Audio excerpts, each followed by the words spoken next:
बिस्मिल्लाहिर्रहमानिर्रहीम। हमारा जो नेक्स्ट टॉपिक है आज की डिस्कशन का वो है जॉब असाइनमेंट प्रॉब्लम। अब सबसे पहले तो ये जॉब असाइनमेंट प्रॉब्लम है क्या। देखिए, हम ऑप्टिमाइजेशन टेक्निक्स पढ़ रहे हैं।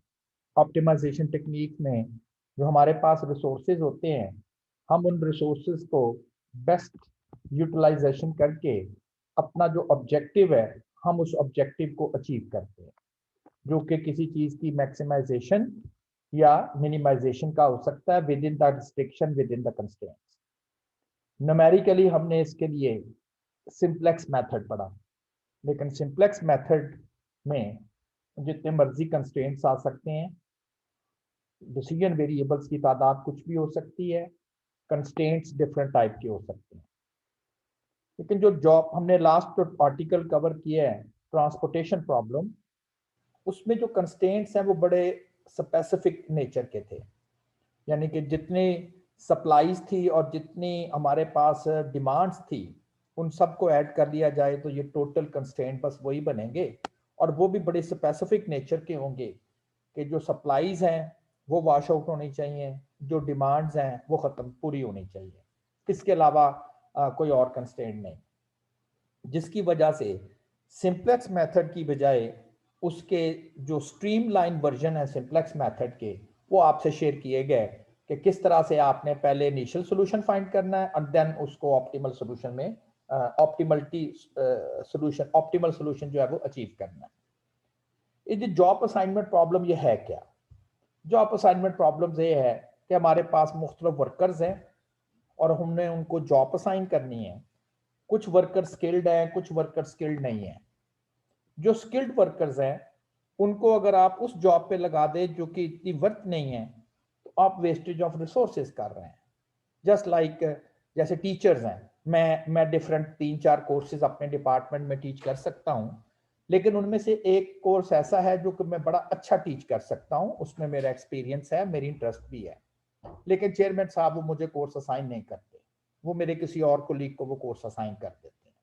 और जो कोर्स मेरे कोलीग को असाइन किया उसमें उसकी कोई खास इंटरेस्ट नहीं है, लेकिन मेरी उस कोर्स में बड़ी इंटरेस्ट थी। मैं समझता हूं कि मैं उसको ज्यादा एफिशिएंट वे से टीच कर सकता था, मुझे मेरी रिक्वायरमेंट के मुताबिक कोर्स एलोकेट नहीं किया गया, तो वो और मेरा जो कलीग है वो उतनी उसकी उस कोर्स में इतनी इंटरेस्ट नहीं थी, वो प्रोग्रामिंग का लाइक कोर्स था, मेरी कोलीग की उसमें इतनी इंटरेस्ट नहीं थी, और वो भी उसको, अब जो कोर्स मुझे दिया गया वो मेरे लिए कोई इतना खास इंटरेस्टिंग नहीं था, जो मेरे कोलीग को दिया गया वो उसके लिए नहीं था। तो दोनों कोर्सेज को, इसका मतलब है कि हम लोग दोनों, मैं और मेरा कोलीग इफेक्टिवली टीच नहीं कर पाएंगे। डिपार्टमेंट के पास रिसोर्सेज तो थे लेकिन सही तौर पर मैनेज नहीं किया गया। हर जो वर्कर्स है, टीचर्स है, उसको वो जॉब नहीं दी गई जिसमें वो ज्यादा एफिशिएंसी के साथ आप इनपुट ले सकते थे। रिसोर्सेज की utilisation, right person on the right job, ये आपको असाइन नहीं किया गया।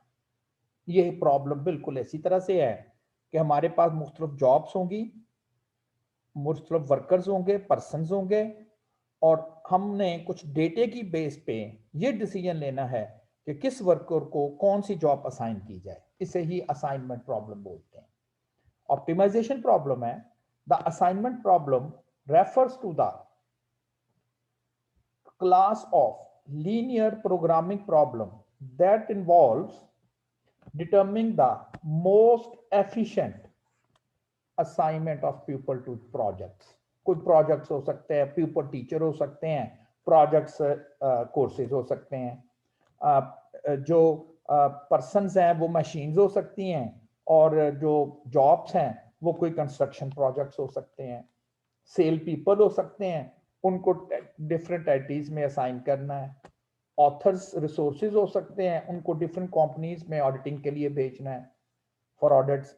लाइक एक बड़ा एक्सपीरियंस ऑडिटर है, वेल एजुकेटेड है, बड़ा उसका 25-30 साल का एक्सपीरियंस है, और हम उसको उस कंपनी के ऑडिट के लिए भेज दें जो बड़ी स्मॉल है और कोई बहुत उसमें कोई कॉम्प्लिकेशंस नहीं है, सीधा सीधा उसका ऑडिट है, और लेकिन एक ऑडिटर हमारे पास अभी नया है, इतना ज्यादा एक्सपीरियंस नहीं है, बहुत ज्यादा स्किल्ड नहीं है, और हम उस कंपनी के ऑडिट के लिए भेज दें जो बहुत बड़ी कंपनी है, काफी कॉम्प्लिकेशंस हैं, तो हमने दोनों जगह वेस्टेज कर दी। जिस जगह पर सीनियर और स्किल्ड ऑडिटर को भेजना चाहिए था, उसकी ड्यूटी जो जॉब असाइन की गई है वो भी इतनी एफिशिएंट नहीं थी। लेकिन जो मसला दूसरी जॉब में आ रहा है कि जहां पर हमें स्किल्ड एक्सपीरियंस असाइन करना चाहिए था, और वहां पर हमने उसको बड़ा ही जो जूनियर ऑडिटर था, अनस्किल्ड था, को बहुत ज्यादा एक्सपीरियंस नहीं था उसके पास, उसको हमने साइन कर दिया। तो इस तरह से हमने डिसाइड अब ये करना है कि किस किस पर्सन को, किस मशीन को, किस टीचर को कौन सी जॉब जो है वो असाइन की जाए। The objective is most often to minimise the total cost. अगर वो कॉस्ट रेलेवेंट कोई प्रॉब्लम है तो हम चाहेंगे कि हम उसकी कॉस्ट मिनिमाइज करें, या टाइम इन्वॉल्व है जॉब करने में कि ये पर्सन अगर इस जॉब पे जाएगा तो इतने टाइम पे फिनिश करेगा, और दूसरा पर्सन जो है वो डिफरेंट टाइम पे, तो वहां हमारा ऑब्जेक्टिव होगा टाइम मिनिमाइजेशन कॉस्ट की बजाय। और इट मे बी जैसे टीचर को कोर्स हमने एलोकेट करने हैं, तो वहां पर्पस को मिनिमाइजेशन नहीं बल्कि ओवरऑल परफॉर्मेंस रेटिंग बेहतर होनी चाहिए, efficiency of the courses all together, तो वहां हमारा मैक्सिमाइजेशन होगा। तो एलपी की तरफ जो हमारे ऑब्जेक्टिव्स हैं वो दो ही हैं, या तो वो मिनिमाइजेशन होगा या वो मैक्सिमाइजेशन होगा। असाइनमेंट प्रॉब्लम में be viewed as a special type of transportation problem. Transportation problem itself special type है लीनियर सिंप्लेक्स मेथड, और जो जॉब असाइनमेंट प्रॉब्लम है वो इटसेल्फ एक स्पेशल टाइप है ट्रांसपोर्टेशन प्रॉब्लम की, जिसकी वजह से इसके जो स्टेप्स हैं सोल्यूशन के वो और ज्यादा सिंप्लीफाइड हो गए। कैसे ये ट्रांसपोर्टेशन की स्पेशल टाइप है। हमारे पास ट्रांसपोर्टेशन में सप्लाईज होती थी, सोर्सेज होते थे, और डेस्टिनेशन या कस्टमर को हमने वो सप्लाईज जो थी वो हमने डिस्ट्रीब्यूट करनी थी। यहां पर सप्लाईज क्या है, सप्लाईज एट ईच सोर्स। अब हमारे पास जो सप्लाई या सोर्सेज हैं वो पर्सन हैं जिनको हमने जॉब एलोकेट करनी है। वो पर्सन है, वो मशीन्स हैं, वो टीचर्स हैं, वो ऑडिटर्स हैं, वे हमारे रिसोर्सेज होंगे। And demand at each destination, demand क्या होगी, जॉब्स होंगी। वो कंपनी जिस पर हमने ऑडिटर भेजना है, डिमांड हमारा वो कोर्स होगा जिसको हमने टीचर असाइन करना है। डिमांड हमारा वो कंपनी होगी जिस पर हमने एडिटर को ये भेजना है। वो कंस्ट्रक्शन प्रोजेक्ट होगा जिसको करने के लिए हमने एक मशीन असाइन करनी है। तो ये हमारी डिमांड और सप्लाईज होंगी, इसमें भी ट्रांसपोर्टेशन। लेकिन फर्क क्या होगा, हर डिमांड और सप्लाई वन होगी। मतलब अगर मैं हूं टीचर हूं तो मैं उस कोर्स को मैं एक वक्त में, एक क्लास समझ ले, वो एक ही कोर्स उस वक्त में टीच कर रहा हूँ ना, दो तो नहीं एक ही वक्त में कर सकता। तो मेरे पास जो सप्लाईज हैं वो जस्ट वन, और उस कोर्स को टीच करने के लिए एट ए टाइम बस एक ही टीचर चाहिए ना, दो टीचर तो नहीं चाहिए उस कोर्स को एट ए टाइम पढ़ाने के लिए। तो simple is that, her supply की रिक्वायरमेंट, हर सप्लाई वन होगी। अगर 5 पर्सन है तो हर एक के पास वन वन जॉब करने के लिए है, और अगर 5 जॉब्स हैं तो उसको रिक्वायरमेंट क्या है, just only one person to do that job. इसलिए हर सोर्स और हर सप्लाई जो वो जरूर वन होगी। each person may only be assigned to one job or a project, and each job needs only one person। Her person को एक job assign कर सकते हैं, और हर जॉब को करने के लिए एक पर्सन जो है वो वहां पर असाइन हो सकता है। इस वजह से जो असाइनमेंट प्रॉब्लम है वो स्ट्रीमलाइन स्पेशल वर्जन है ट्रांसपोर्टेशन प्रॉब्लम का, जिसमें हर सोर्स और हर सप्लाई जो है वो वन होगी। और इसकी वजह से अब इसके जो स्टेप्स हैं वो ज्यादा सिंपल हो गए, इवन ट्रांसपोर्टेशन प्रॉब्लम से भी ज्यादा सिंपल हो गए। उसमें आपने देखा कि जब ऑप्टिमैलिटी टेस्ट करते हैं तो वो क्लोज पाथ बनाने होते हैं, फिर हर इंडेक्स को चेक करना है, और जहां इंप्रूवमेंट आए फिर एलोकेशन भी करनी है। और यहां पर आप नोट करोगे कि बड़ा सिंपल वे है ऑप्टिमैलिटी टेस्ट करने का।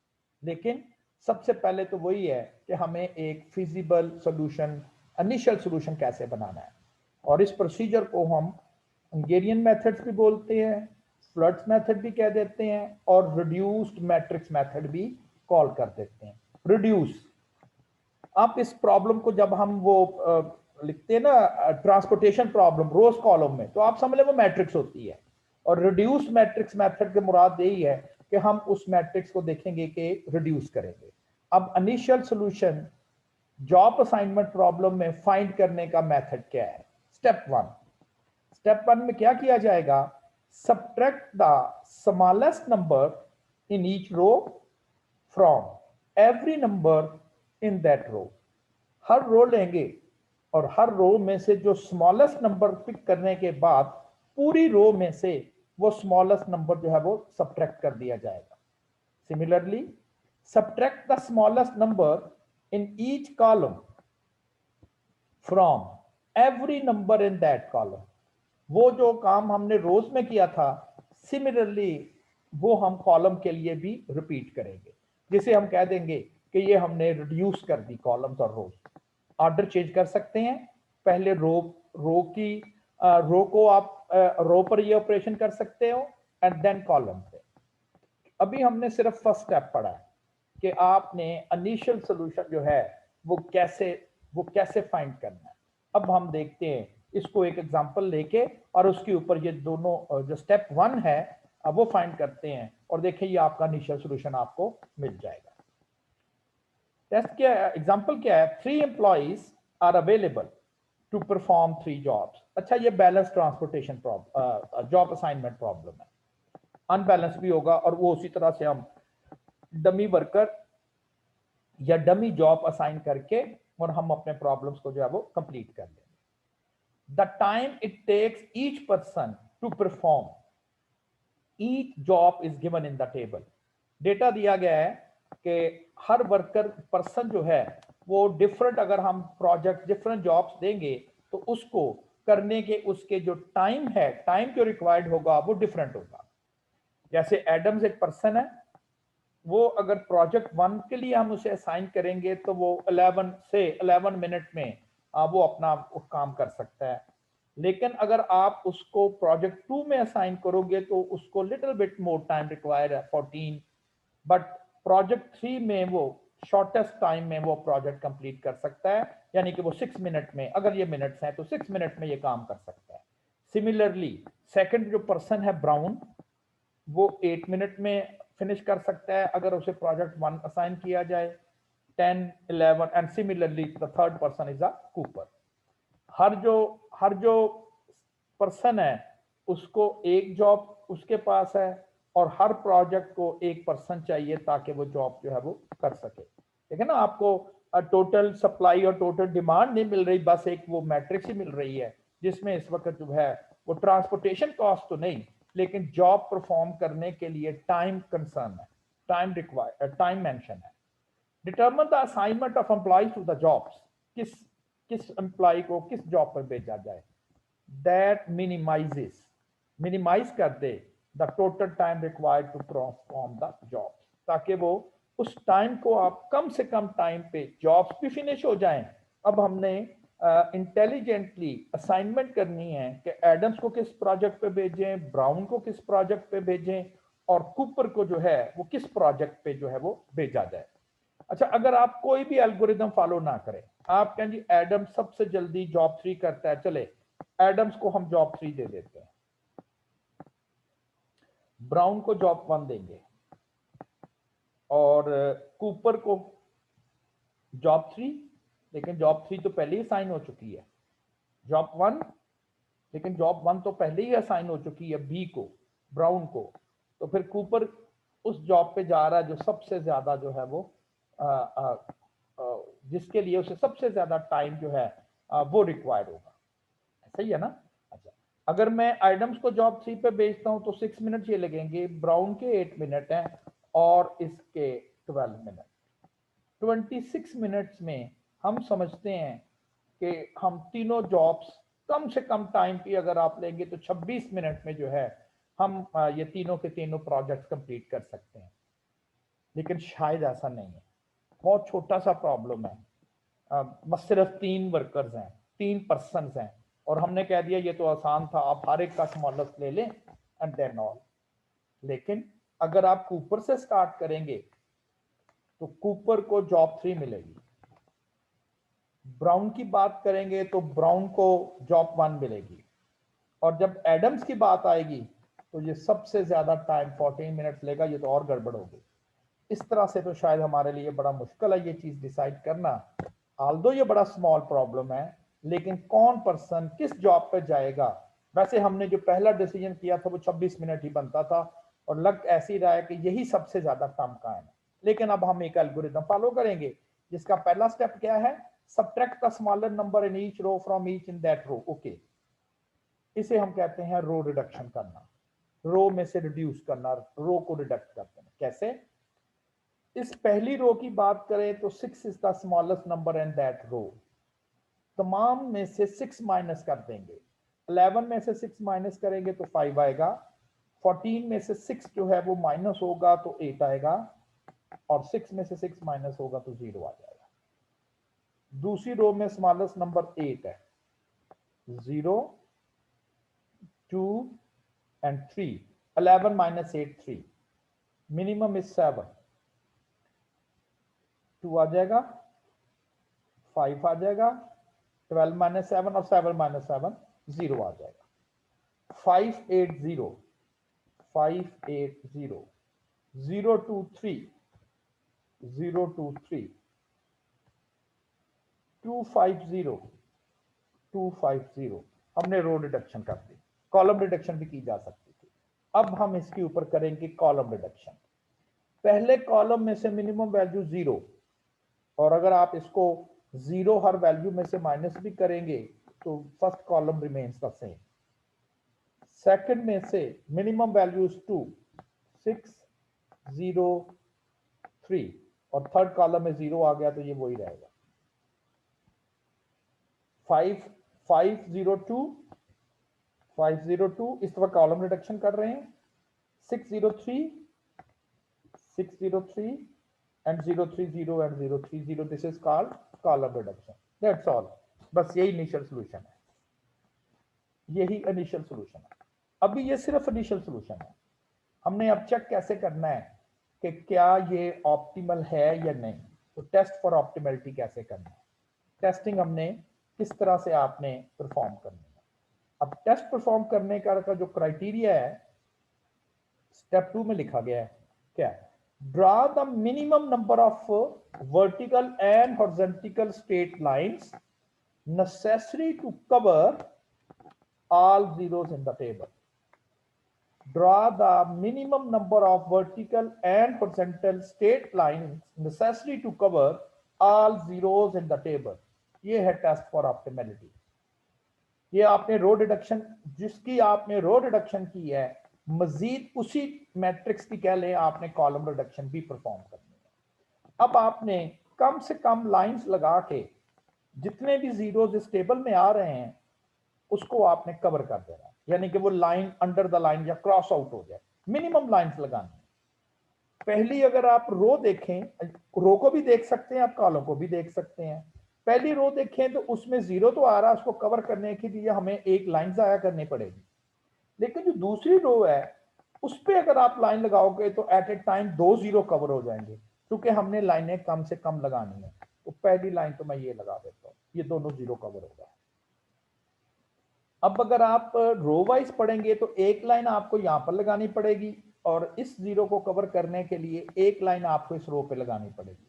लेकिन कोई रिस्ट्रिक्शन तो नहीं है कि आपने रो वाइज ही कवर करने आपने मिनिमम लाइंस के साथ है।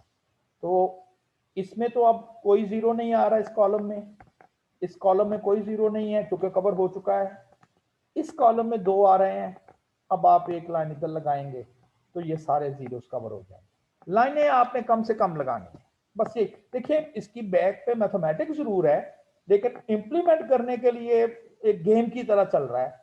अक्सर आप न्यूज़पेपर में या मैगजीन में इस तरह की गेम्स बच्चे खेल रहे होते हैं, जी ये काम करना है, ये आपकी कंसर्न है, ये आपके ऊपर रिस्ट्रिक्शन है। लाइनें मिनिमम लगानी है, सारे 0 कवर करने। तो मैंने ये 2 कवरिंग लाइन लगा दी। अब आपने कैसे टेस्ट करना है कि सॉल्यूशन ऑप्टिमल है या नहीं। ऑप्टिमलिटी क्राइटेरिया क्या लिखा हुआ है? If the number of lines, लाइनें कम से कम लगनी होनी चाहिए। If the number of lines equals the number of रोज और columns, then one man make the optimal assignment and solution is optimal. Very simple. देखिए इनिशियल सोल्यूशन फाइंड करना कितना आसान, ऑप्टिमल सोल्यूशन चेक करना कितना आसान। लाइनें लगानी है मिनिमम, अगर सारे जीरोस कवर हो गए हैं, अब आपने नोट करना है क्या लाइंस की जो तादाद है वो इनके रोज या कॉलम्स के बराबर है। रो कॉलम आपस में जरूर बराबर होंगे, क्योंकि जितने पर्सन होंगे उतनी हमारे पास जॉब्स भी होंगी। हमारे पास कवरिंग लाइन 2 है, लेकिन रोज या कॉलम कह दें कोई एक इनमें से, तो वो तो 3 है। As the number of line is not equal to the number of resources, persons, rows में है ना, so the solution is not optimal.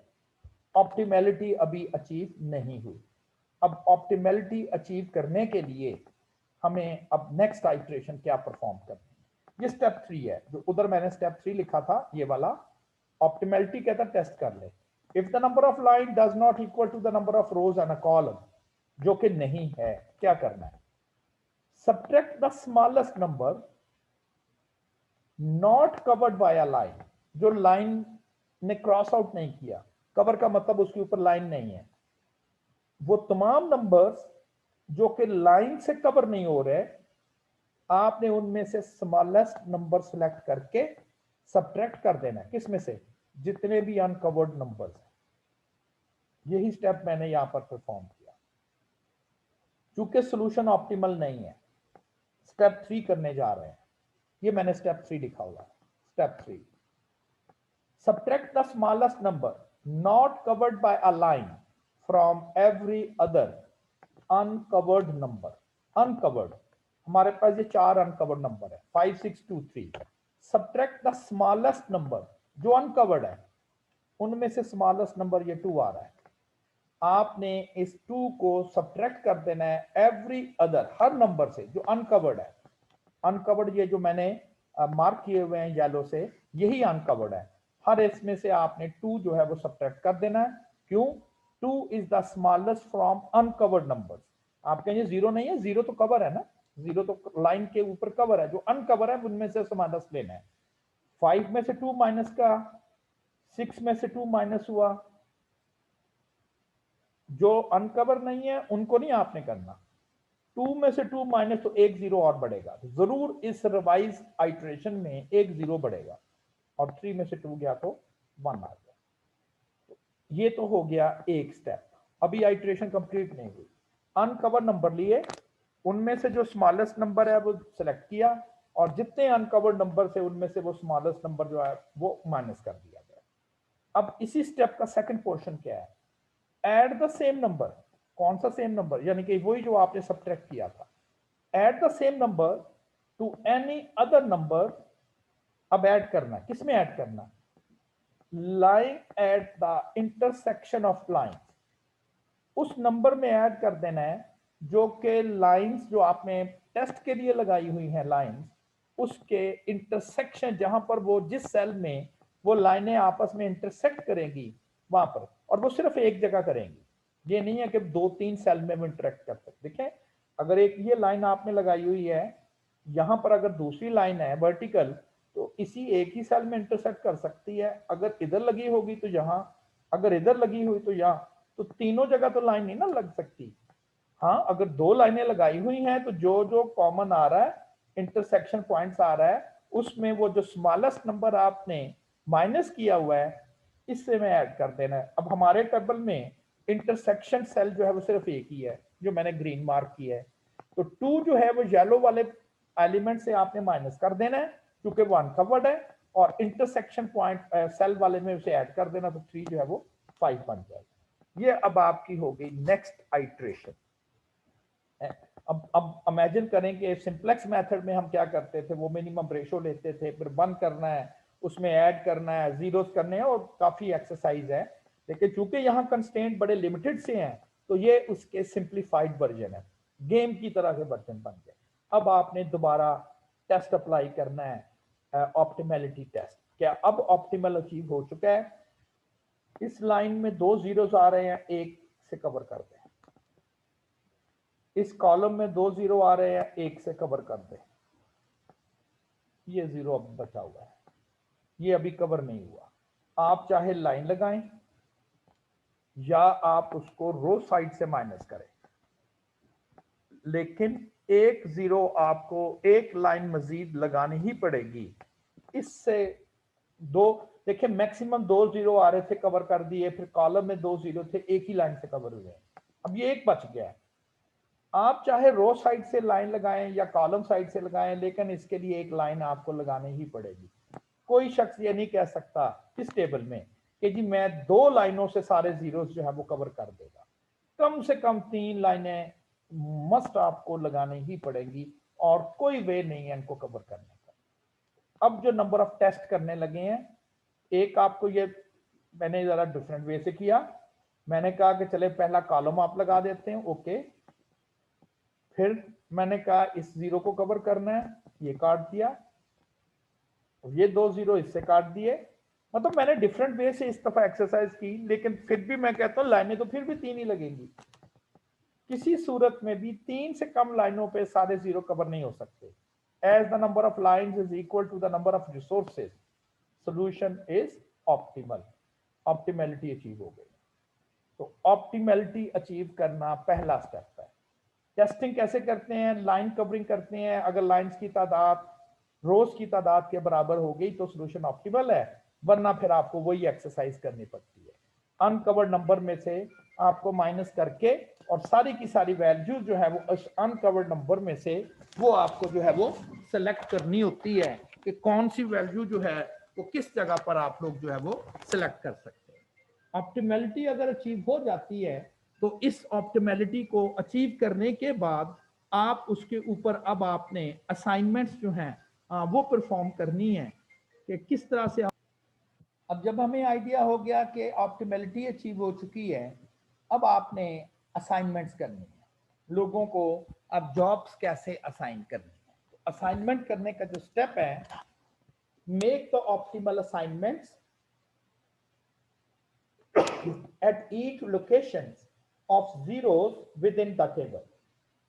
अब जहां जहां इस टेबल में जीरो आ रहे हैं वहां वहां पर अब आपने जॉब असाइन करते जाना है। यानी कि जिस पर्सन के अगेंस्ट रो में जीरो आ रहा है, जिसके सामने जीरो आ रहा है, वो जॉब उसको असाइन हो जाएगी। लेकिन स्टार्ट कहां से लेना है? जैसे ब्राउन है, आप कहेंगे ब्राउन में तो ये भी जीरो आ रहा है जॉब 1 के कॉरेस्पॉन्डिंग और 2 के भी।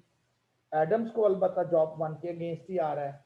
कूपर को भी 2 जीरोस आ रहे हैं, एक जॉब 1 के अगेंस्ट आ रहा है, एक जॉब 3 के अगेंस्ट। तो स्टार्ट कहां से लेना है? उस रो और कॉलम से आपने स्टार्ट करना है जिस रो या कॉलम में सिर्फ 1 जीरो है। 1 जीरो का मतलब है कि इस शख्स को सिर्फ एक ही ऑप्शन है इसके पास, इसके अलावा इस जॉब को असाइन नहीं किया जा सकता। ब्राउन से स्टार्ट करेंगे तो ब्राउन के पास 2 ऑप्शन है, 1 2। अगर आपने अपनी मर्जी से ब्राउन को जॉब असाइन कर दी तो हो सकता है कूपर के लिए प्रॉब्लम आए। इसलिए आपने पहले उससे स्टार्ट लेना है जिसके पास कोई दूसरी ऑप्शन ही नहीं है। जैसे एडम्स है, एडम्स के पास जॉब 3 के अलावा असाइनमेंट किसी और सेल में नहीं हो सकती क्योंकि जीरो नहीं है। तो फिर हम कह देंगे कि we will assign Adams to job 3। क्योंकि यहां जीरो है तो एडम्स जो है वो जॉब 3 असाइन हो जाएगी। एडम टेबल से आउट हो जाएगा, जॉब 3 टेबल से आउट हो गई। क्योंकि एडम्स अंडर डिस्कशन नहीं है, जॉब 3 डिसाइड हो चुकी है। उस रो को और उस कॉलम को काट दें। अब जरा कूपर की रो को देखें। देखें उसका जो एक सेकंड ऑप्शन थी वो क्रॉस हो गई, क्योंकि वो जॉब 3 उसकी ऑप्शन थी, लेकिन वो एक एडम्स को साइन हो चुकी है। अब कूपर की रो में एक ही जीरो है, और कूपर की रो में एक जीरो का मतलब है कि अब कूपर को जो है वो आप जॉब 1 असाइन करेंगे, जॉब 1 फॉर कूपर। और कूपर की जॉब आउट हो गई और ये वाला कॉलम आउट हो गया। अब जरा ब्राउन को देखें। ब्राउन की 2 ऑप्शन थी, लेकिन ब्राउन की एक ऑप्शन जो है वो इसलिए क्रॉस हो गई कि वो कूपर को असाइन हो चुकी है जॉब। अब ब्राउन के पास भी सिर्फ एक ही ऑप्शन बची है, दैट इज ऑन जॉब 2। तो ब्राउन इज ऑन जॉब 2। ये 10 क्या है? ये ब्राउन की प्रोजेक्ट 2 का कंप्लीशन टाइम का डेटा है 10। एडम्स का जॉब 3 की कंप्लीशन टाइम का डेटा है 6। कूपर का 1 का कंप्लीशन टाइम का डेटा है 9 मिनट्स। टोटल कॉस्ट कह दें या टोटल इस वक्त टाइम कह दें वो 25, और हम याद करें हमने शायद 26 डिसाइड किया था, 26 था मेरा ख्याल हमारे लिए, और एक छोटा सा प्रॉब्लम था और हमने कहा ये इतने एल्गोरिथम्स के पे क्यों जाना, हम वैसे ही असाइन कर देंगे। लेकिन हमने जो असाइनमेंट की थी उसके मुताबिक हम समझते थे कि 26 मिनट कम से कम जरूर लगेंगे, जबकि इस छोटे से प्रॉब्लम के लिए हमने एल्गोरिथम्स जब पढ़ा तो पता चला कि इसके लिए तो ये 25 मिनट में ही तीनों प्रोजेक्ट्स जो हैं कर सकते हैं। लेकिन अगर आप इस तरतीब से इनकी असाइनमेंट करें, एडम्स को जॉब 3 दें, ब्राउन को जॉब 2 दें और कूपर को करने के लिए जो है वो जॉब 1 दी जाए। फिर स्टेप रिपीट कर रहा हूं, इनिशियल सॉल्यूशन कैसे फाइंड करना है। इनिशियल सॉल्यूशन फाइंड करने के लिए आपने हर रो में से मिनिमम वैल्यू लेके सब्ट्रैक्ट कर देना, ऐसे कहेंगे रो रिडक्शन, और यही एक्सरसाइज कॉलम में करनी है। हर कॉलम की मिनिमम वैल्यू उसी कॉलम से सब्ट्रैक्ट कर दें, कॉलम रिडक्शन, और उस ये हो गया इनिशियल सॉल्यूशन। इनिशियल सॉल्यूशन जब आप करेंगे तो इसके अकॉर्डिंगली अब देखें, अगर आप इसी जगह पर एलोकेशन कर देना तो एडम्स की एलोकेशन जॉब 3 के लिए होगी, ठीक है, और ये कट जाएगा और ये कट जाएगा। कूपर की अब अगर आप नोट करें, कूपर के लिए कोई ऑप्शन नहीं बचती क्योंकि कूपर के लिए वो 0 आपको मिल ही नहीं रही। अगर आप कूपर को पहले असाइनमेंट कर देते हो तो कूपर की असाइनमेंट जॉब 3 के लिए हो गई, जॉब 3 भी आउट और कूपर आउट। एडम्स के लिए कोई जॉब नहीं है, वो इसलिए नहीं हो पा रहा कि अभी तो सोल्यूशन ऑप्टिमल है ही नहीं। लेकिन जैसे ही आप ऑप्टिमल सोल्यूशन अचीव करेंगे तो ये हर ऑप्शन आपके पास जरूर अवेलेबल होगी। ऑप्टिमल अगर नहीं होगा तो कैसे अचीव करना है, हर टेबल से आपने अनकवर्ड नंबर नोट करने हैं, मिनिमम वैल्यू अनकवर्ड नंबर से माइनस कर देनी है, और कवर्ड नंबर नहीं कह रहा, इंटरसेक्शन सेल पर आपने ऐड कर देनी है, तो आपका ये रिवाइज टेबल बन जाएगा। फिर आपने इस रिवाइज टेबल के ऊपर ऑप्टिमल टेस्ट फिर अप्लाई करना है। इस दफा कवरिंग लाइन 3 के अलावा इससे कम नंबर में कवर नहीं हो सकते, सॉल्यूशन ऑप्टिमल है। अब असाइनमेंट कैसे करनी है, जिसमें मिनिमम 0 आ रहा है आपने उसकी असाइनमेंट पहले करनी है। एडम्स इधर आ जाएगा, ये कैंसिल हो जाएगा, एडम कैंसिल हो जाएगा, फिर कूपर जो है उसको जॉब 1 मिलेगी, ये कैंसिल और ब्राउन।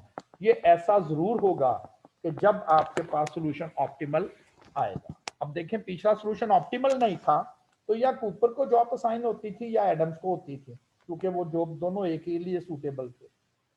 तो इस तरह से आप इसकी मिनिमम असाइनमेंट करके एंड देन अपना सारा टारगेट जो है वो कंप्लीट कर देंगे और कहेंगे जी अगर आपने इन पर्सन को इन जॉब्स पर असाइन किया तो 25 मिनट में ये सारे की सारी जॉब्स फिनिश हो जाएंगी, which is the minimum finishing time. अगर प्रॉब्लम मैक्सिमाइजेशन का हो, मैक्सिमाइजेशन असाइनमेंट प्रॉब्लम, आपने एक ड्यूअलिटी थ्योरम पढ़ा था, आपने ये पढ़ा था कि हर प्राइमल प्रॉब्लम के अगेंस्ट एक ड्यूल प्रॉब्लम होता है, और कन्वर्जन आपने कुछ ऐसे पढ़ी थी कि जो आपके पास अगर प्राइमल मिनिमाइजेशन का हो तो ड्यूल जो होगा वो मैक्सिमाइजेशन का, और अगर प्राइमल मैक्सिमाइजेशन का हो तो ड्यूल मिनिमाइजेशन का होगा, एंड देन बाकी भी आपने कन्वर्ट।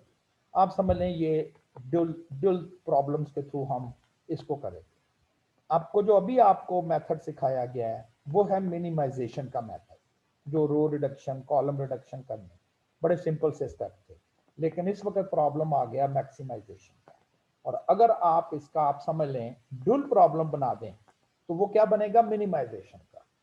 तो क्या करेंगे कि अगर हमें मैक्सिमम असाइनमेंट प्रॉब्लम मिलेगा तो हम उसका ड्यूल प्रॉब्लम बना के और उसको हम वैल्यू असाइन कर देंगे, ठीक है ना। तो हम उसका ड्यूल प्रॉब्लम बना के और उसको हम वैल्यू जो है वो असाइन कर देंगे।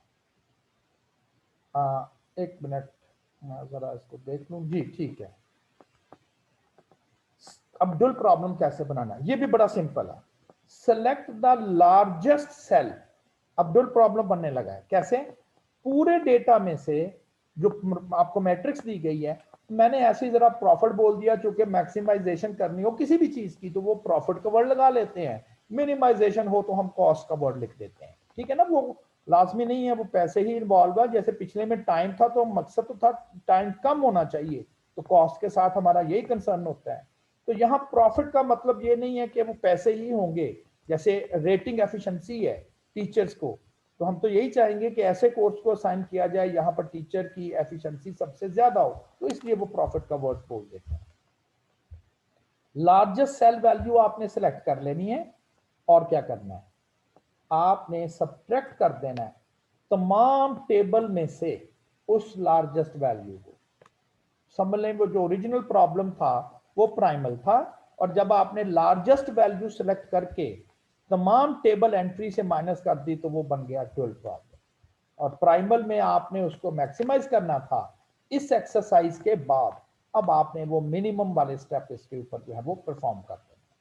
Proceed to find the assignment producing the minimum, देखा ना मिनिमम कर देना आपने by using the Hungarian method. The minimum cost assignment for the worked problem will be the maximum profit assignment for the original primal, और जो minimum किया था वो हमने उसके प्राइमल का जोड़ किया। एग्जाम्पल है, the British navy wishes to assign 4 ships to patrol 4 sectors of the North Sea। British navy के पास 4 शिप हैं और नॉर्थ सी में मुख्तलिफ सेक्टर्स हैं, एरियाज हैं जहां पर उन्होंने उन शिप्स को असाइन करना है। किसी जगह पर एनिमी का खतरा है, वहां से वो हमलावर ना हो जाएं, किसी जगह पर हो सकता है स्मगलर्स जो हैं वो वहां पर से स्मगलिंग करते हैं तो उनको भी प्रोटेक्ट करना है, किसी जगह पर माहीगीर जो है वो फिशरमैन जो है वो फिशिंग करते हैं गैर कानूनी तौर पर जो है वो मछलियां पकड़ते हैं, तो वहां पर भी उन्होंने एक शिप असाइन करना है उसकी पेट्रोलिंग के लिए। अब आप कहेंगे कि जहां पर मछलियां पकड़ते हैं वहां पर बड़ा शिप और जिसमें एटमी असला लगा हुआ हो वो वहां असाइन कर दें, वो किस लिए, तो वेस्टेज है। और जहां पर आपने वो दुश्मन का खतरा है कि इस साइड से दुश्मन हमलावर हो सकता है, पॉसिबिलिटी है, और वहां पर आपके पास सिंपल जो बोट्स हैं शिप्स हैं वो आपने असाइन किए हुए हैं, तो ऐसा तो नहीं है। हर शिप की हर सेक्टर में अपनी अपनी एफिशिएंसी है। लाइक बड़ी गाड़ी है, बड़ा अच्छा एफिशिएंट वर्क करती है, अच्छी है अगर आपने लॉन्ग रूट पे जाना हो, लेकिन रश वाली जगह पर जाना हो तो बड़ी गाड़ी का तो फायदा नहीं है, वो तो गुजरती नहीं है वहां से, तो फिर वहां पर तो छोटी गाड़ी बहुत अच्छा एफिशिएंट रहेगी। तो देखें हर सेक्टर में हर शिप की डिफरेंट एफिशिएंसी होगी। कोई एक शिप किसी एक सेक्टर में अच्छी एफिशिएंसी के साथ काम कर सकता है, लेकिन हो सकता है दूसरे सेक्टर में उसकी एफिशिएंसी को इतनी बेहतर ना हो। Since in the some areas ships are to be on the outlook for illegal fishing boats, कि किसी एरिया में तो प्रॉब्लम आ रहा है कि वहां पर इलीगल फिशिंग होती है, बोट्स आ जाते हैं लोग और वहां से लीगल वे से फिशिंग करते हैं, तो इसलिए उस एरिया को प्रोटेक्ट करना है किससे, अनलीगल फिशिंग से। And in the other sectors, हो सकता है किसी दूसरे सेक्टर से, watch for the enemy submarine, इस सेक्टर में एनिमी, जैसे पाकिस्तान के इंडिया के साथ अगर कोई बॉर्डर लग रहा है तो किसी जगह पर उनको पाकिस्तानियों को पता है कि इस जगह से पॉसिबली इंडियंस जो हैं वो अटैक कर सकते हैं, तो जाहिर है कि उन्होंने वहां पर अपने जो शिप्स हैं या बाकी जो ज्यादा जिनके ऊपर एटॉमिक वॉर हेड्स हैं वो असाइन किए हुए होंगे। The commander rates each ship in terms of its probable efficiency in each sector. Previous data की बेस पे उन्होंने कैलकुलेट किया हुआ है कि हर सेक्टर में किस शिप की कितनी एफिशिएंसी है, कि अगर वो हम वहां पर उसे असाइन कर दिया जाए तो कितना वहां पर वो एफिशिएंटली काम करेगा। These relative efficiencies are given in the following table, वो एफिशिएंसीज कैलकुलेट करके टेबल्स में मेंशन है। देखिए ये जो डेटा कलेक्शन है ना, ये हमारा जॉब नहीं है, हमारा काम तो है इस प्रॉब्लम के एनालिसिस का। एग्रीकल्चर का अगर कोई डेटा है तो मेरे पास आएंगे तो शायद मुझे आके ये तो नहीं कहेंगे कि जी आप जरा फील्ड में जाएं और डेटा लेकर आए फिर आपका काम होगा एनालिसिस। डेटा कलेक्ट करना उनका काम है, मुझे तो पता ही नहीं है डेटा कलेक्ट कैसे होगा, कैसे क्या क्या करेंगे, फर्टिलाइजर कैसे डालेंगे, कब डालेंगे, क्या क्या नोट करेंगे, ये तो आपका काम है, मेरा तो नहीं है। मैं तो डेटा जब आएगा तो एनालिसिस करूंगा। सिमिलरली बायोकेमिस्ट्री का डेटा कलेक्ट करना एक्सपेरिमेंट करके वो बायोकेमिस्ट का काम है, हमारा काम तो उसको एनालाइज करना। अब आपका जॉब भी एक्चुअली ये है कि आप कंप्यूटर साइंस फर्ज कर रहे हैं, कोर्स पढ़ रहे हैं, तो ये डेटा कलेक्शन करना तो नहीं आपको आएगा ना, आपको तो ये होगा ये डेटा आ गया, बस जरा आप इसको एनालिसिस आपको करना है कि ये किस तरह से आप इसको एनालिसिस करेंगे। तो ये रेटिंग्स दी गई हैं। On the basis of rating shown the commander wants to determine the patrol assignments producing the greater overall efficiency. कहता है किस सेक्टर में किस शिप को वो असाइन कर दे ताकि उसे ओवरऑल सबसे जो एफिशिएंसीज उसकी मिल रही हैं वो सबसे उसे ज्यादा मिले। और ये नीचे डेटा दिया गया। शिप 1 को अगर आप सेक्टर ए पर पेट्रोलिंग के लिए असाइन करते हो तो वहां उसकी एफिशिएंसी बहुत कम है, जस्ट 20। उन्होंने किसी तरह से कैलकुलेट किया, हमने इससे कंसर्न नहीं। अलबत्ता शिप 1 सेक्टर बी में सबसे ज्यादा एफिशिएंसी दे रहा है 60। शिप 2 सबसे ज्यादा एफिशिएंसी सेक्टर सी में उसे आती है और सबसे कम एफिशिएंसी सेक्टर बी में है। शिप 3 सबसे ज्यादा एफिशिएंसी उसकी सेक्टर बी में है और बी में ही जो है सबसे ज्यादा एफिशिएंसी वो शिप 4 की भी है। तो देखें बी में 2 कैंडिडेट ऐसे हैं, बल्कि 3 शिप ऐसे हैं जिनकी एफिशिएंसी सबसे बेहतर है।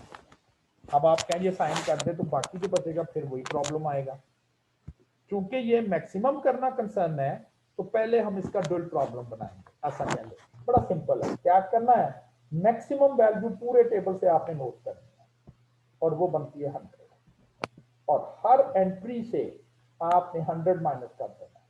20 से 100 माइनस किया, 60 100, 50 माइनस 100, 100 माइनस 55, 60 माइनस 100, 30 माइनस 100, 80 100, 70 से 100 एंड सो ऑन। एक जीरो जरूर आएगा जो मैक्सिमम वैल्यू होगी। तो ये रिवर्स टेबल बन गया, समझ लें। अगर ये एफिशिएंसीज थी तो ये अगर प्रॉफिट था ऐसा कह लें, तो ये समझ लें ये कॉस्ट बन गया। मैंने बताया ना कॉस्ट का मतलब वो पैसे ही नहीं है, यहाँ कॉस्ट से मुराद है उसके, क्योंकि ये कम होना है। तो अब हम चाहेंगे कि ये टेबल कम से कम हो, क्योंकि ये एफिशिएंसीज नहीं है, ये कॉस्ट है। हमारी ख्वाहिश होगी कि कम से कम हो, तो जितना ये कम होगा उतना ही जाहिर है ये ज्यादा होगा और हम यही तो चाह रहे हैं। तो अब हम अपने इस टेबल को लेकर अपना Hungarian method for the minimum job assignment problem solve करें। बाकी स्टेप वही है। अब इसकी रो रिडक्शन करेंगे, फिर इसकी कॉलम रिडक्शन करेंगे, टेस्ट फॉर ऑप्टिमलिटी लगाएंगे, अगर ऑप्टिमल हो गया तो असाइनमेंट कर देंगे। अब वो मैं बार बार वो स्टेप नहीं कर रहा, लेकिन बहाल मैंने इसके ऊपर रो रिडक्शन कर दी। रो रिडक्शन कैसे करनी है, पहली रो में मिनिमम वैल्यू जो आ रही है वो 40 आ रही है, तो सब माइनस होगी, तो 40 0 10 और 5, 40 0 10 एंड 5। सिमिलरली सेकंड में भी मिनिमम वैल्यू 20 है, तो ये 20 50 0 और 5, 20 50 0 एंड 5। ये मैंने रो रिडक्शन कर दी and then this one is the column reduction. अब कॉलम रिडक्शन करेंगे, इसमें से 15 सब में माइनस होगा, ये 0 आ गया, ये वही रह जाएगी रो, इसमें भी 0 है, ये भी रो वही रह जाएगी, और इसमें से 5 जो है वो सब में से माइनस होगा, कॉलम रिडक्शन। अब हमें करना है test for optimality, zeros cover करना है। अगर हम जीरोस को देखें तो 2 जीरोस तो इस लाइन में आ रहे हैं, ये कवर हो गए। अब हर लाइन में या हर कॉलम में एक एक ही 0 आ रहा है, तो आपको सारे कवर करने ही पड़ेंगे। तो 4 लाइनें तो मस्त लगानी ही पड़ेगी, रोज भी 4 है, सोल्यूशन ऑप्टिमल है। सोल्यूशन हमारा जो है वो ऑप्टिमल है, कम से कम 4 से कम लाइनों में ये कवर हो ही नहीं सकते। So as lines are equal to the resources the solution is optimal. अब असाइनमेंट उसी तरह से, पहली रो में देखें तो वहां 2 0 आ रहे हैं, दूसरी रो में 2 0 आ रहे हैं, तीसरी रो में 1 0 आ रहा है, असाइनमेंट हो जाएगी। शिप 3 जो है वो सेक्टर बी पर असाइन होगा। शिप 3 अच्छा मैंने, चले एक ही बात है, मैंने कॉलम वाइज देखा तो पता चला इसमें 1 0 था। आप रो वाइज देख लें या कॉलम वाइज, ठीक है ना, कोई एक ले लें। तो मैंने जब कॉलम वाइज देखा तो इधर 1 0 था, असाइनमेंट होगी। अब अगर आप रो को देखेंगे तो 2 0 है, कॉलम को, रो को देखेंगे तो 1 0 है, तो किसी एक को देख लेना है, रो देख लेनी है या कॉलम, 1 0 बस उसमें आना चाहिए। तो उस तरह से ये सारी की सारी असाइनमेंट्स जो है वो कंप्लीट हो जाएगी। देन इनके ऊपर ओरिजिनल एफिशिएंसीज लगा दी, क्योंकि ये तो आपने असाइनमेंट्स करना कंसर्न था। और अगर आप शिप 4 को ए सेक्टर में असाइन करेंगे तो उसकी एफिशिएंसी वहां 65 है।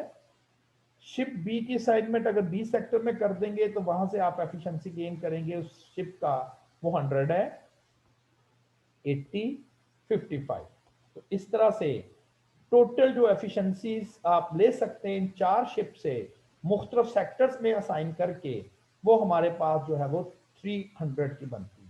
और यही हमारे पास मैक्सिमम एफिशिएंसी गेन हो सकता है अगर हम इन शिप्स को इन सेक्टर्स में पेट्रोलिंग के लिए जो है वो उनकी ड्यूटी लगा दें।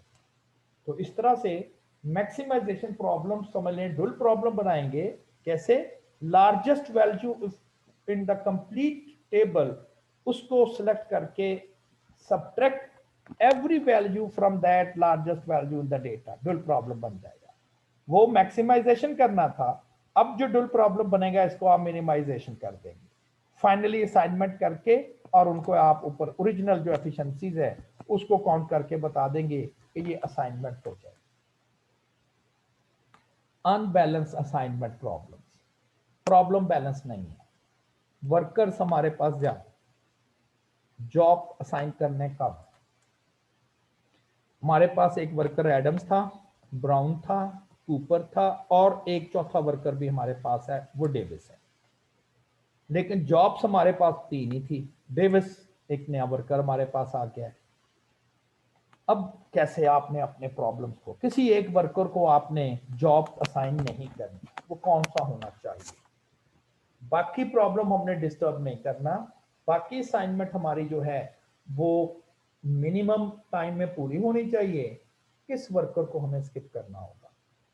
वे वही है, हमारे पास रिसोर्सेज आप समझ लें 4 हैं और रिक्वायरमेंट 3 है। एक डमी रिक्वायरमेंट आप लेंगे, create a dummy job with zero cost, dummy job with zero cost, zero cost हमारा टाइम। एडम्स अगर इस डमी जॉब के लिए जाएगा, जो कि है ही नहीं, तो आप यही कहेंगे जीरो टाइम में जॉब को कर लेगा, क्योंकि उसे कुछ करना ही नहीं है। इसी तरह से ब्राउन, इसी तरह से कूपर, और इसी तरह से डेविस। जो डमी जॉब आपने क्रिएट की है, कोई भी पर्सन उस डमी जॉब के लिए भेजने का मकसद है कि आप उसको वो जॉब के लिए नहीं जा रहा, तो 0 मिनट में वो जॉब फिनिश कर देगा। तो सिंपली आपने एक डमी जॉब असाइन करनी है और उसको जीरोस आपने असाइन कर देना। अब आपने अपना जो हंगेरियन मेथड्स है वो असाइन कर देना, उसी तरह से रो रिडक्शन, कॉलम रिडक्शन, क्योंकि हम 2 एक्सरसाइजेस कर चुके हैं, तो मैं डायरेक्टली ऑप्टिमल सोल्यूशन लिख रहा हूँ। ये कैसे मैंने लिख दिया, वो सारे स्टेप किए मैंने, रो रिडक्शन की, कॉलम रिडक्शन की, ऑप्टिमैलिटी टेस्ट लगाया, ऑप्टिमल असाइनमेंट कर, क्योंकि वो चीज हम करके दो क्वेश्चन प्रैक्टिस कर चुके हैं, तो मैंने अब वो स्टेप स्किप किए हैं और डायरेक्टली ऑप्टिमल सॉल्यूशन जो है वो लिख रहा हूं। एडम्स जॉब 3 पर असाइन होगा, ब्राउन जॉब 2 पर असाइन होगा, कूपर जॉब 1 पर असाइन होगा, डेविस को जॉब नहीं मिलेगी। और अगेन वही प्रॉब्लम, तो डेविस पहले नहीं हमें आइडिया था कि किसको हम जॉब असाइन नहीं करेंगे, लेकिन अब इस डेटा के मुताबिक उसी तरह से ही वही असाइनमेंट ठीक रहेंगी, और जो नया वर्कर हमारे पास डेविस आया है उसको हम कोई जॉब असाइन नहीं करेंगे। जॉब असाइनमेंट प्रॉब्लम्स में फर्ज करें एक एक्स्ट्रा रिस्ट्रिक्शन लगाई, वो कैसे इंपोज की, solve the problem in which Davis will always on job.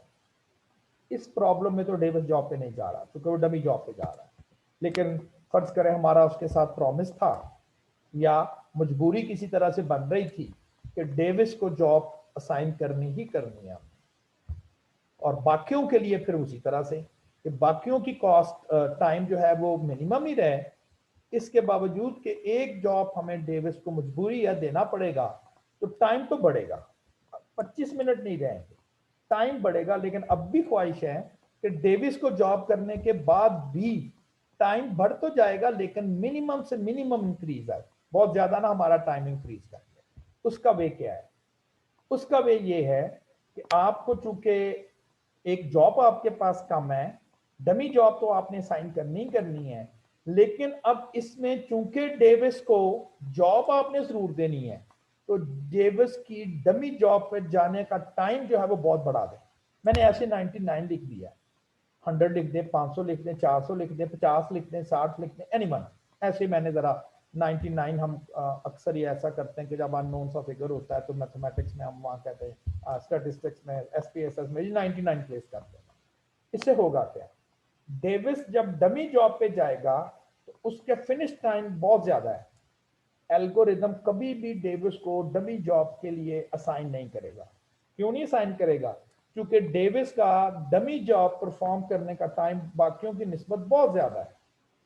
भाई उसने बाकी एल्गोरिदम में तो इसी चीज का केयर करना है ना, कि जिस जॉब को करने में जिस पर्सन ज्यादा टाइम ले रहा होगा वो उसको साइन नहीं करेगा। जब डेविस डमी जॉब करने का टाइम बहुत ज्यादा हमने रख दिया है तो डेविस डमी जॉब पे नहीं जाएगा। जब डेविस डमी जॉब पे नहीं जाएगा तो फिर तो कोई ना कोई और शख्स डमी जॉब पे तो जाना ही जाना, तो वो डेविस नहीं हो सकता, क्योंकि डेविस का डमी जॉब फिनिश करने का टाइम बहुत ज्यादा है, जिसकी वजह से डेविस को कोई ना कोई जॉब जरूर असाइन हो जाए। अब हम अपने प्रॉब्लम को एज यूजुअल सॉल्व करेंगे, row reduction, column reduction, and then इस ऑप्टिमल सॉल्यूशन के तहत एडम्स को अब आप जॉब 3 देंगे, ब्राउन को जॉब 2 देंगे, कूपर को कोई जॉब नहीं मिलेगी। कूपर अब डमी जॉब पे जा रहा है और डेविस को जॉब मिल गई है। जो कूपर को जॉब मिल रही थी अब वो डेविस को मिलेगी।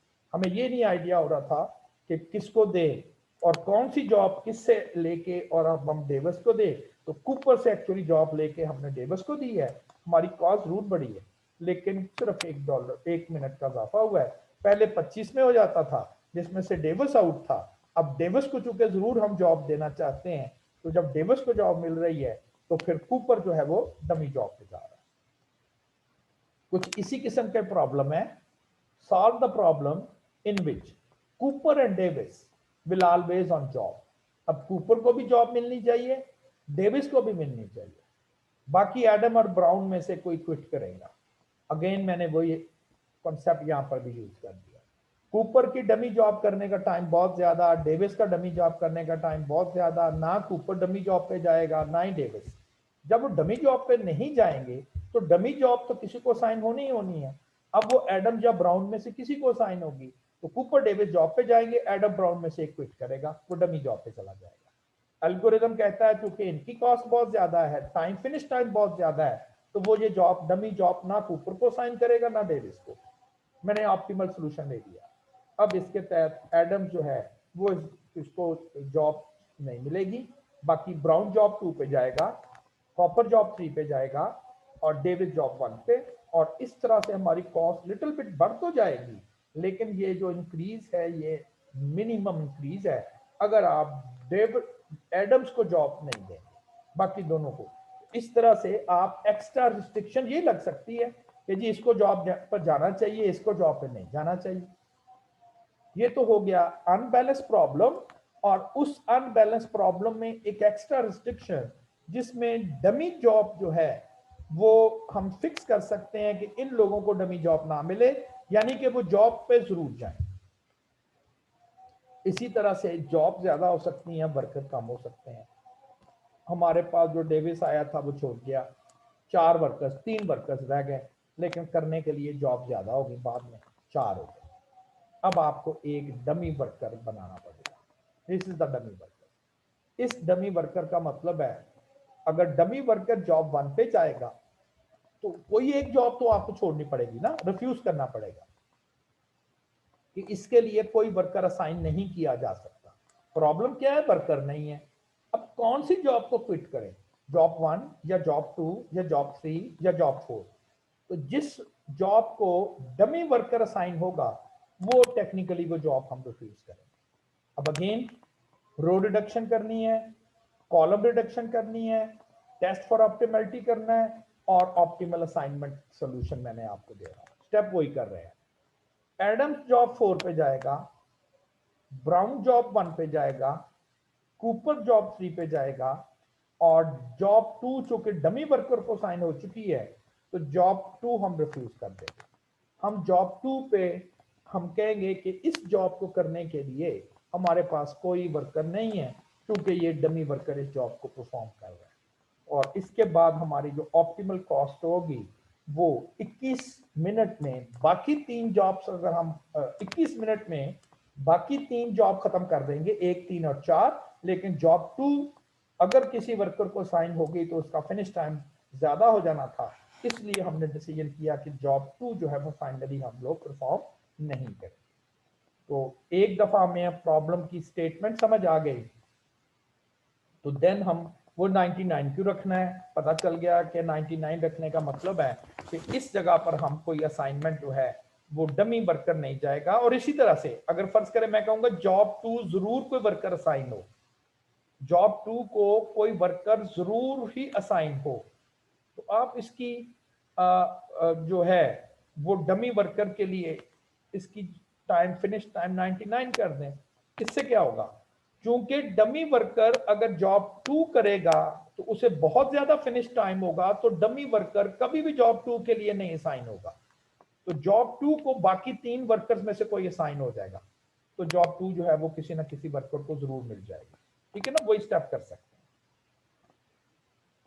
अब एक जगह मैं आपको, चूंकि क्यूएम भी साथ साथ डिस्कस कर रहे हैं, एक समझ आ गई कि मिनिमम प्रॉब्लम कैसे करना है, मैक्सिमम कैसे करना है, अनबैलेंस हो जाए तो क्या करना है, और अगर कोई एक्स्ट्रा रिस्ट्रिक्शन लगानी है तो उसको कैसे आपने डील करना है। एक जरा थोड़ी सी लार्जर और शायद कुछ प्रैक्टिकल सी बातें नजर आ रही है एग्जाम्पल, वो कुछ इस तरह से है। Mister Mohammad Ishfaq, chairman department of management sciences, has decided to apply the Hungarian method in assigning professors to the courses next semester. Her semester में एक मीटिंग होती है जिसमें उस डिपार्टमेंट का जो चेयरमैन है वो एलोकेट करता है, हर प्रोफेसर को कोर्सेज एलोकेट करता है कि इस सेमेस्टर में आप ये कोर्स जो है वो आपकी ये टीचर टीच करेगा, ये इस टीचर की जिम्मेवारी है। यानी कि टीचर जो है वो पर्सन्स है और जो कोर्सेज है वो जॉब्स हैं, और चेयरमैन साहब जो है वो मैनेजर है जो कि असाइनमेंट कर रहे हैं इस कौन सा टीचर किस कोर्स को असाइन किया जाए। As a criteria for judging who should each course, किसको कौन सा कोर्स दिया जाए। अब उन्होंने लॉजिकली चीज डिसाइड की है। Mister Ishfaq reviews the past 2 year teaching evaluation form filled by the students. करते हैं ना आप लोग टीचर इवैल्यूएशन फॉर्म, जिसमें पूछा जाता है कि जी आप टीचर जो है उसने कोर्स कवर किया है, रेगुलर था कि नहीं, उसने कम्युनिकेट कैसे किया है, स्टूडेंट क्यूरीज का कैसे आंसर है, और आप 1 2 3 4 5 में से रेट करते हैं। वो आपके बकायदा एक टीचर का बाद में क्यूमुलेटिव स्कोर बनता है, और वो उस टीचर को कम्युनिकेट भी होता है कि आपने ये कोर्स पढ़ाया था। हमारा जो क्वालिटी इन्हांसमेंट सेल है QEC, ये उसकी जिम्मेवारी है कि हर टीचर्स के वो फॉर्म्स को वैल्यूएट करते हैं और हर कोर्स की उनकी टोटल रेटिंग आ जाती है। तो ये हमारी यूनिवर्सिटी में QEC डिपार्टमेंट करता है, और आपको पता है कि आप स्टूडेंट एवेल्युएशन फॉर्म भी फिल करते हैं। यानी कि आल्दो ये एक्चुअल डेटा नहीं है, ज़ाहिर है कि मैं उनसे डेटा तो नहीं ले सकता था, ये एक्चुअल डेटा तो नहीं है, डेटा डमी जरूर है, लेकिन सिचुएशन जरूर एक्चुअल बन रही है कि हाँ प्रैक्टिकली ऐसा ही होता है हमारे university. Since each of the 4 professors taught each of the 4 courses, each of the 4 professors taught each of the 4 courses at one time or another during the course allocations। क्योंकि 4 प्रोफेसर हैं और वो 4 courses ही teach कर सकते हैं, तो इसलिए उनकी एलोकेशन करने के लिए वो टाइम दिया गया। मिस्टर शाक is able to record a course rating for the each instructor. उन्होंने QEC से डेटा मंगवा लिया। उन्होंने कहा जी पिछले 2 सालों में जो प्रोफेसर अरशद साहब हैं, ऐसे डमी को प्रोफेसर हैं, वो उन्होंने 2 सालों में स्टैटिस्टिक्स का कोर्स भी टीच किया है, कुछ किसी सेमेस्टर में उन्होंने मैनेजमेंट का कोर्स भी पढ़ाया है क्योंकि ये मैनेजमेंट साइंस डिपार्टमेंट है ना, और किसी सेमेस्टर में उन्होंने इकोनॉमिक्स का कोर्स भी स्टूडेंट्स को पढ़ाया है। अब किसी जगह पर कोई कोर्स उन्होंने बेहतर टीच किया होगा, किसी जगह पर कोई कोर्स जो है वो एज सच इतनी इफेक्टिवली नहीं टीच किया गया होगा, तो ये मुख्तलिफ रेटिंग्स उनकी जो है वो कोर्सेज में आ रही है। Mister Ishfaq is able to record a course and an each instructor. These ratings are shown in the following table। ये जो रेटिंग्स दी गई हैं ये फॉलोइंग टेबल्स में मेंशन है। Question, find the best assignment of professors to courses to maximize the overall teaching rating। अब chairman साहब इस बात में इंटरेस्टेड हैं कि इस सेमेस्टर में जो 4 टीचर्स उनके पास हैं, एक अरशद साहब हैं, बिलाल साहब हैं, दिलावर साहब हैं, सबूर साहब हैं, और 4 कोर्सेज एलोकेशन होनी है इनको, एक हर टीचर को एक कोर्स, स्टैटिस्टिक्स, मैनेजमेंट, फाइनेंस और इकोनॉमिक्स। अब किस टीचर को कौन सा कोर्स असाइन किया जाए? पिछले सालों के डेटा के मुताबिक अरशद साहब सबसे अच्छा जो है वो फाइनेंस का कोर्स टीच करते हैं, क्योंकि उनकी रेटिंग वहां पर फाइनेंस में बेहतर आ रही है। बिलाल साहब की रेटिंग जो है वो भी फाइनेंस में ही बेहतर है। दिलावर साहब की रेटिंग स्टैटिस्टिक्स में बेहतर है। सबूर साहब की मैनेजमेंट में बेहतर है। बिलाल और अरशद साहब ये ना हो कि ओवरऑल रेटिंग कम हो जाए। अब हमने एल्गोरिथम फॉलो करना है और क्या करना है? मैक्सिमाइज। अब इसके लिए अगर आपको इसको मैनुअली करना हो तो उसको उसी तरह से डुअल प्रॉब्लम बनाना है। हाईएस्ट वैल्यू इस पूरे टेबल से सिलेक्ट करेंगे विच इज 90, और आप इस 90 वैल्यू को हर एंट्री से माइनस करके और उसके बाद मिनिमाइजेशन प्रॉब्लम जो है वो सॉल्व कर देंगे। लेकिन अब हम इस प्रॉब्लम को QM सॉफ्टवेयर के थ्रू डायरेक्टली किस तरह से हम इसको सॉल्व कर सकते हैं, अब हमारा ये जो है वो कंसर्न होगा जी। इसके लिए डेटा मैंने ऑलरेडी फीड किया हुआ है और मैं डायरेक्टली आपको वो डेटा जो है वो दिखा देते हैं। है वो ट्रांसपोर्टेशन प्रॉब्लम, लेकिन specific special case in which each supply is equal to 1 and each demand is equal to 1। अब आप देखें अगर आपने टेबल में, तो आपको ट्रांसपोर्टेशन प्रॉब्लम तो नजर आ रहा है यहाँ पर, लेकिन किसी जगह पर आपको असाइनमेंट प्रॉब्लम नजर नहीं आएगा, and there is no assignment problem. ये बेसिकली मैंने ट्रांसपोर्टेशन प्रॉब्लम में डेटा फीड किया हुआ है, और यहाँ से हमें पता चल रहा है कि वाकई ये तो वही मेथड है, नॉर्थ वेस्ट मिनिमम और गूगल अप्रोक्सीमेशन, तो ये ट्रांसपोर्टेशन प्रॉब्लम ही है। फर्क क्या हो रहा है? देखें, ई सप्लाई इज इक्वल टू 1 हो रही है। हर जो प्रोफेसर है वो एक सब्जेक्ट पढ़ा रहा है, एक एक सब्जेक्ट असाइन करना है, और ईच डिमांड भी 1 है। स्टैटिस्टिक्स को एक पर्सन असाइन करना है, एक प्रोफेसर असाइन करना है। मैनेजमेंट की रिक्वायरमेंट भी एक प्रोफेसर, फाइनेंस की भी और इकोनॉमिक्स की। तो आप डेटा जो है वो बिल्कुल ट्रांसपोर्टेशन प्रॉब्लम में ही फीड करेंगे, और सप्लाई और डिमांड जो होगी वो हर जगह आप 1 कर देंगे, तो ये जॉब असाइनमेंट प्रॉब्लम बन जाएगा। कुछ बुक्स में तो जॉब असाइनमेंट प्रॉब्लम सेपरेट वो लिखते ही नहीं है, वो ट्रांसपोर्टेशन प्रॉब्लम्स के अंदर ही जाके उसके वेरिएंट में लिख देते हैं कि अगर सप्लाई डिमांड 1-1 हो जाए तो इसे जॉब असाइनमेंट प्रॉब्लम कह देते हैं। अब हमें क्योंकि मैनुअल करना नहीं है, यहां पर ऑटोमेटिकली कि क्या मिनिमाइज करना है, इस प्रॉब्लम में हमने तो मैक्सिमाइज करना है, वो खुद ही सारे स्टेप करेगा। वो मिनिमम वैल्यू मैक्सिमम वैल्यू लेके सब्ट्रैक्ट करके डुअल प्रॉब्लम बना के सारे एल्गोरिथम स्टेप करके, हमें कुछ भी नहीं करना, हमें सिर्फ सॉल्व का बटन प्रेस करना। ले जी असाइनमेंट हो गई, हमने सॉल्व का बटन प्रेस कर दिया और असाइनमेंट जो है वो कंप्लीट हो जाएगी। क्या असाइनमेंट हुई? अगर आप अरशद साहब जो है उनको फाइनेंस का सब्जेक्ट पढ़ाने के लिए देंगे, अब पढ़ना कैसे है? जहां 1 आ रहा है ना, जिस सब्जेक्ट के अगेंस्ट 1 आ रहा है, इसका मतलब है ये असाइनमेंट उनको करनी है आपने। बिलाल साहब जो है वो इकोनॉमिक्स टीच करेंगे, दिलावर साहब जो है वो स्टैटिस्टिक्स टीच करेंगे, और जो लास्ट टीचर है सबूर साहब, वो मैनेजमेंट टीच करेंगे। तो ये आपने असाइनमेंट्स कर दी।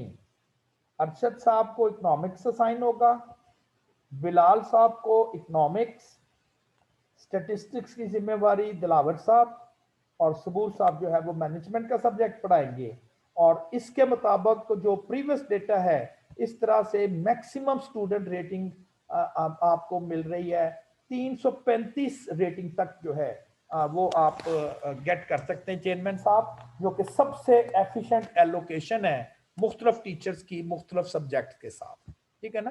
तो उसी तरह से ये सारे के सारे रिजल्ट्स हमारे पास आ रहे हैं। ये ट्रांसपोर्टेशन रिजल्ट्स है, फाइनल सॉल्यूशन ये उसी तरह से है। ये अब आपको आइडिया नहीं होगा कि क्या, हमें तो सिर्फ इस चीज का कंसर्न है जी 1-1 जहां आ रहा है वो जॉब असाइनमेंट हुई, जहां जहां 1 आ रहा है वहां वहां हमने जॉब असाइनमेंट जो है वो की हुई है, ठीक है ना। तो अब हमें इससे कंसर्न नहीं है।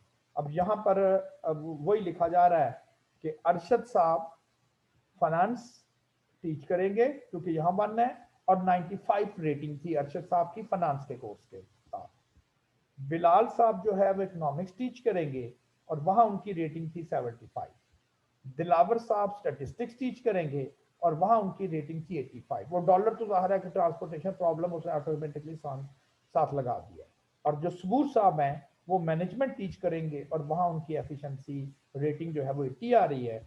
ऑल टुगेदर अगर ये प्रोफेसर इन जगह पर जाएंगे तो मैक्सिमम जो रेटिंग इनको मिलेगी वो 335 हो।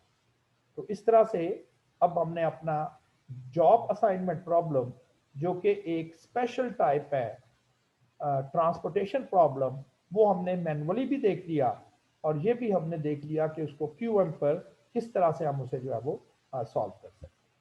ठीक है जी, आज के लिए इतना ही। अल्लाह हाफ़िज़।